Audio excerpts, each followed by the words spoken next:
नमस्कार दोस्तों। हम दुखी क्यों होते रहते हैं? क्या वजह है जिससे हमें लगता है कि लाइफ का कोई मतलब नहीं? हम हमेशा प्रेशर में रहते हैं, ओवर थिंकिंग करते रहते हैं। ऐसा तो क्या कारण है जिससे हम हमेशा दुखी रहते हैं? इसका कारण और कुछ नहीं बल्कि हम खुद हैं। आप कहोगे ऐसा थोड़ी होगा, कोई अपने आप को दुखी क्यों करेगा?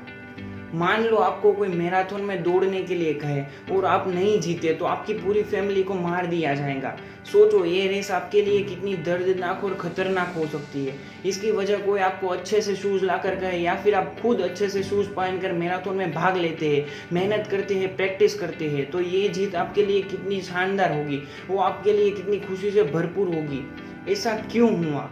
क्योंकि रेस में भाग लेना आपने खुद चुना था। अगर आप वो बंदूक वाली रेस जीत भी गए तो आपको लगेगा यार बार बार मेरी फैमिली बच गई है। यहाँ पर दो मेन बातें जो ऑथर बताते हैं वो है आपकी चॉइस और दूसरा है उसके साथ आने वाली जिम्मेदारी। अब दुख का कारण क्या है? सोचो, किसी लड़के को उसकी गर्लफ्रेंड छोड़ दिया या तो धोखा दे दिया, या फिर किसी लड़की को लड़के ने धोखा दिया। उनके बीच बहुत ही अच्छा प्यार था, लेकिन अब क्या? लड़के के पास पहला सवाल आता है, वो है उसकी चॉइस। या तो वो पूरे दिन अपने आप को हर्ट करता रहे या फिर उसमें से बाहर निकल जाए। वो पूरे दिन बस रोता रहे, यार मुझे छोड़कर चली गई, अब मैं क्या करूँगा, मेरा क्या होगा, या फिर दुखी न होने के बारे में सोचे। मानो उसने चॉइस की कि मैं दुखी नहीं होगा। यहाँ पर आती है उसकी जिम्मेदारी, और वो जिम्मेदारी क्या है? अपने आप को खुश करना अब उसकी जिम्मेदारी है। इसमें से बाहर निकलना अब उसका काम है, लेकिन इसमें से बाहर कैसे निकले तो वो को सोचना है। जैसे कि वो अपने फ्रेंड के साथ टाइम बिता सकता है, कोई फिजिकल एक्सरसाइज कर सकता है, या वो ऐसा कोई काम जो उसे पसंद हो। इसमें से बाहर निकलना अब उसका काम है, लेकिन इसमें ज़्यादातर लोग ऐसा नहीं करते और उस पर लड़की पर ब्लेम करते हैं कि वो मेरे साथ छोड़कर चली गई। लेकिन हम में से ज़्यादातर लोग ऐसा नहीं करते और उस लड़की पर ब्लेम करते हैं कि वो तो चली गई मुझे छोड़कर, उसे ऐसा नहीं करना चाहिए था। उस लड़की की चॉइस को आप बदल नहीं सकते, लेकिन आप अपनी चॉइस को बदल सकते हैं। विलियम जेम्स जब छोटे थे तब उन्हें बहुत ही समस्या थी। उनकी पीठ पर बहुत दर्द होता था, वो देख नहीं सकते थे, यहाँ तक कि कई सारी कमजोरियाँ उनके शरीर में थे। उनका कोई भी दोस्त नहीं था। जेम्स पूरे दिन घर पर रहते थे और पेंटिंग बनाते रहते थे। उनके पिता तो अमीर थे, लेकिन उनको जेम्स पर बहुत ही गुस्सा आता था, क्योंकि उनकी कमजोरियों के कारण उन्हें कोई भी एक्सेप्ट नहीं करता था। उनके दोनों भाई बहन बहुत ही अच्छे लेखक बन गए थे और जेम्स को कोई काम मिल नहीं रहा था।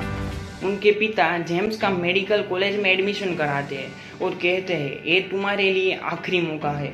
लेकिन यहाँ पर भी जेम्स फेल हो जाते हैं और घर पर आने से डरते हैं, इसलिए वो भाग जाते हैं और जंगल में चले जाते हैं। वहाँ पर भी उन्हें कुछ नहीं मिलता और वो जैसे तैसे वापस घर आते हैं। उनकी उम्र अब 30 साल की हो गई थी। उनके पिता उन्हें काम का नहीं समझते थे।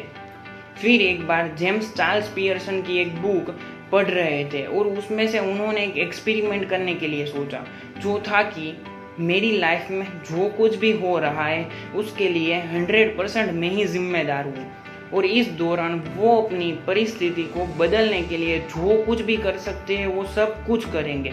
चाहे उसमें फेल हो जाए तो भी कोई फर्क नहीं पड़ता, और वो 1 साल तक यह सब कुछ करेंगे। और यह एक्सपेरिमेंट वो 1 साल तक करेंगे, और अगर फिर भी कामयाब नहीं हुए तो वो सुसाइड कर लेंगे। उन्होंने ब्लेम करना छोड़ दिया था, और यही 1 साल ने उन्हें एक महान ऑथर बना दिया। अब ऐसा क्यों हुआ? क्योंकि उन्होंने ब्लेम करना छोड़ दिया था और सारी जिम्मेदारी अपने पर ली। ऑथर कहते हैं हमारे साथ जो कुछ भी होता है उसमें हम शामिल होते हैं। वो कैसे? मानो आप गाड़ी लेकर जा रहे हैं, आपसे गाड़ी का एक्सीडेंट हो जाता है, आप इसे एक्सेप्ट भी कर लेंगे और इसके लिए अपने आप को जिम्मेदार भी कहेंगे और शायद रिपेयरिंग का खर्च भी दे देंगे।